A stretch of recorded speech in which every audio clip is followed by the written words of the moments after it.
So let's jump right into it with note 16.1. We're going to start by looking at the relational affix inde.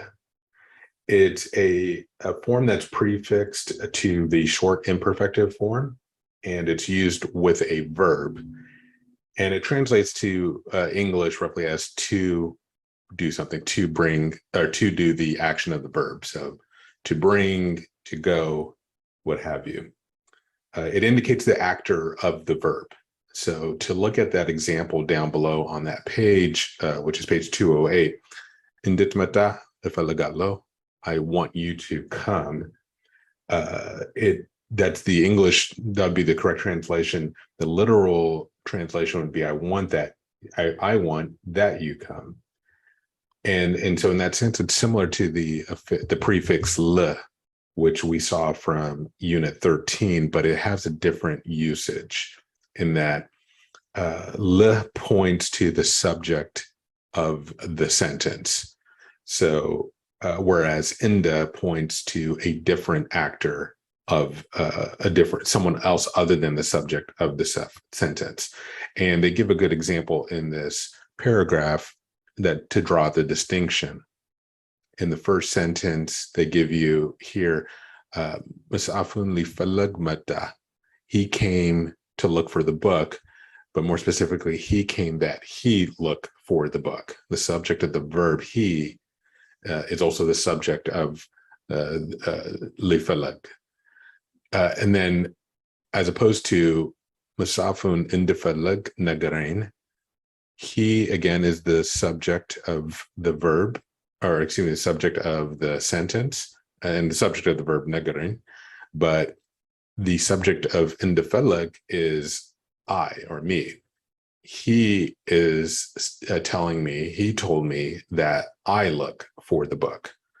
So that's the distinction there in terms of who it's pointing to in terms of the subject of the verb. So that's the main difference between inde and le. Note 16.2, we look at the pronoun ras at the bottom of page 208. Ras there meaning self, and it's a pronoun that means self or oneself. And it's used with noun suffix pronouns. And when it's combined with those, it usually means myself, yourself, himself, herself, etc. It's used as an emphatic word when it's combined with an independent pronoun. So when you see in the example here that they give, ene rase ehedalo, I'll go myself, it just kind of gives that emphatic use. You don't need the rase part, but it's just, a way to emphasize that. It can also be used as a reflexive pronoun as well. And in the example that they give, rasen lefetana azagajala, I prepare myself for the exam. So that's ras. Note 16.3, we are looking at verb forms here, regular four radical verbs.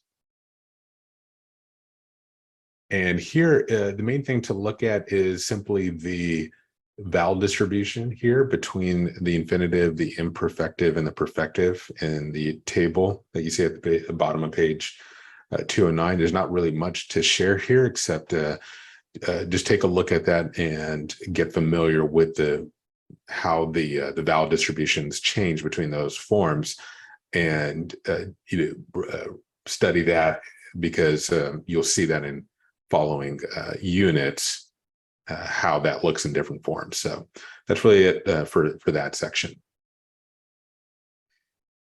Note 16.4. We're looking at here 3 and 4 radical verbs with the O variable, vowel, chakola, machakol, or taragoma, matargom, to hurry, to translate. So some of these 3 radical verbs, type B, and 4 radical verbs have an O after the double consonant of the perfective form. As you can see there, chakola, taragoma. And then in the imperfective, you're going to see that they're going to have a U sound, yachakulal, itaragumal, as after the double consonant in that form. And that's pretty much it for that section. It's another short one. Next, we look at note 16.5. This is the noun of agent form. And this is a noun of agent is someone or something that performs the action of the verb. So what we do is we take the verb form and then we're essentially converting it into a noun.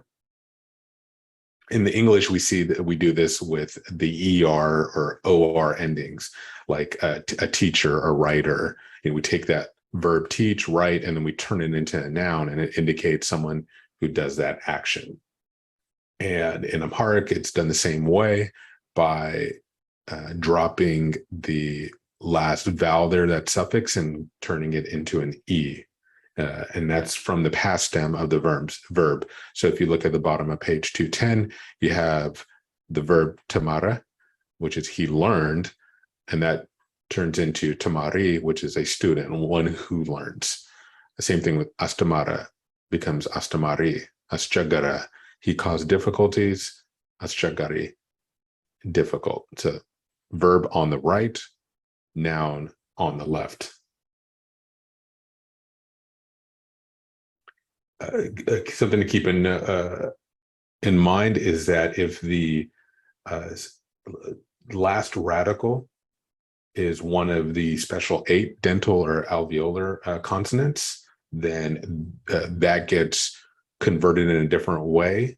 And you'll want to go back to note 9.3 to see what consonants that turns into. So if you look at takabala, for example, it becomes takabai. And so that's why you see those certain exceptions where it doesn't follow the pattern. But again, look at note 9.3, and that'll help. And then type B verbs will double the second consonant. So falaga becomes falagi. So there's a doubling of the consonant. And then when we look at the vowel distribution of this form with the 3 and 4 radical verbs, normally what happens is that the vowel before the last consonant becomes a. So falaga, for example, the stem falag becomes falagi. So that becomes a. But then there you have 2 main exceptions to that. You have 3 radical verbs that are in the a form, the causative a form, like akaraba. That drops the vowel before the second radical, that the ra, and then akaraba becomes akrabi. And that's with type A, 3 radical causative verbs in a type A, and just type A, not type B, because as you can see with a type B verb that they give you, abadara, that does translate to abadari, following the normal pattern. The other exception, the second exception, is a 4 radical verb where the vowel before the 3rd radical is lost. So in the example here at the end of this paragraph, manazara, za is the 3rd radical there. So it's going to drop that a before it, and then it's going to become manzari. So manazara becomes manzari. And then they gave you a table that just shows you the forms again, and how that converts from the verb to the noun of agent for 3 radical and 4 radical verbs. So take a look at that and review that. And then going to page 212, we look at the 2 radical verbs. The vowels are the same in the perfective form as in the noun of agent as in the perfective form. And then again, there's an exception with the causatives in a. So when we look at and then of course, remember the special 8 consonants, they get replaced by the palatals. So you know 9.3. And then the suffix E will still be maintained. So like would satta becomes satchi. But if we look at the table here, the perfective gabba becomes gabi, mata becomes machi. So the vowel is staying the same. It's just the suffix that's changing. But then when you get to that 3rd one, amata, amchi, becomes. So that's that causative in a where you see that exception. And that's 16.5. Next, we go to note 16.6, the noun of instrument. And this is a noun that indicates a thing used to perform the action of the verb, or a place where the action of the verb is performed. So to look at an example, you have the verb makom, to stand, and then you have makomia, a stop, right? So that's how we go from a verb to noun, but use a thing that's being used to perform the action. Or majaras is to end, majarasha is an end or an ending, majamar to begin, but majamariya is a beginning. Okay. Again, looking at those, keep in mind those special 8 consonants from 9.3, they get replaced by the corresponding palatals. And then looking at the vowel distribution, the vowel distribution is the same as in the infinitive, but you also have some exceptions. So as you can see, the ia suffix is kind of the rule, it gets added to the last radical, but then you have some exceptions, such as mamelkat, which becomes mamelkacha. And those are those verbs that are infinitives that end in ut or at, where you see a different ending. And that covers 16.6. And to finish out this unit, we have note 16.7, which is the use of wame or wais, which both mean or. Wais is used only in questions. Wame is used generally as statements, and it corresponds to English either or, whether or kind of clauses, but some speakers will use wame in questions as well. So, but in both cases, though, they both mean or, and then wame just has a little more of that whether or, either or kind of sense to it. And you can look at the examples down below there to show you that. And that wraps up Unit 16. Thanks for sticking with me through this, and we'll move on to Unit 17. Thanks.